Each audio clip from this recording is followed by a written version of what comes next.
Hi all, welcome to கியாஸஸ் kitchen. இன்றைக்கி நம்ம வீடியோவில் என்ன பார்க்குறோம் அப்படின்னு சொன்னால், கருவாடு குழம்பு வந்து எப்படி பண்ணலாம் அப்படிங்கிறத பார்க்குறோம்.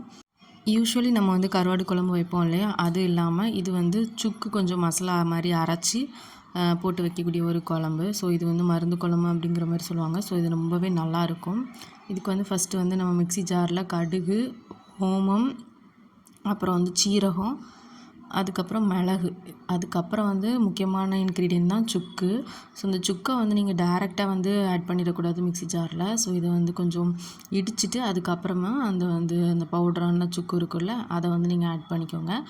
அதுக்கப்புறம் வந்து நம்ம தேவையான அளவு தேங்காய், குழம்புக்கு தேவையான அளவு.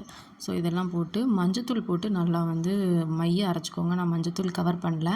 ஸோ இனிமேல் வந்து என்ன பண்ணுறோம் அப்படின்னா, ஒரு பாத்திரத்தில் தேங்காய் எண்ணெய் ஊற்றிக்கோங்க. அப்புறம் கடுகு, நம்ம தாளிக்கிறதுக்காக சின்ன வெங்காயம், அப்புறம் கொஞ்சம் கருவேப்பிலை, அதுக்கப்புறம் வந்து நம்ம கொஞ்சம் பூண்டு போடணும். பூண்டு போட்ட பிறகு அந்த ஆயிலே நம்ம வந்து கொஞ்சம் வதக்கி விட்டுருவோம்.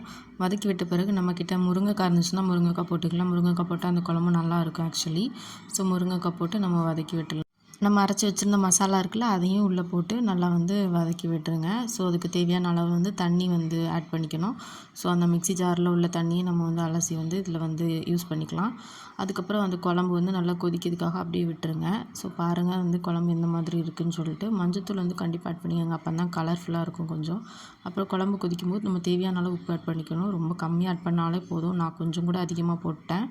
ஏன்னா நம்ம கருவாடில் வந்து நல்லாவே உப்பு இறங்கியிருக்கும். இது வந்து என்ன, நம்ம வெலை மீன் கருவாடுனால கண்டிப்பாக அந்த துண்டு மீன் கருவாடுகளில் கண்டிப்பாக நிறையாவே உப்பு வந்து சேர்ந்துருக்கும். அதனால் வந்து உப்பு வந்து கம்மியாகவே ஆட் பண்ணிக்கோங்க.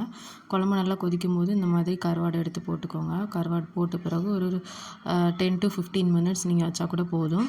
நல்லாவே வந்து கருவாடு வந்து இந்த ஃப்ளேவர் இறங்கி ரொம்பவே சூப்பராக இருக்கும் குழம்பு. நிறைய கருவாடு வந்து அதில் கரைஞ்சிரும். பார்த்திங்கன்னா தெரியாது, உடஞ்சிடுச்சு, நிறைய கருவாடு கரைஞ்சிடுச்சு குழம்புல. ஸோ இப்படி தான் இருக்கும். நான் இந்த மாதிரி தான் குழம்பு வச்சேன். இது ஃபஸ்ட் டைம் நான் இப்போ தான் வைக்கிறேன். ஸோ தேங்க்ஸ் ஃபார் வாட்சிங்.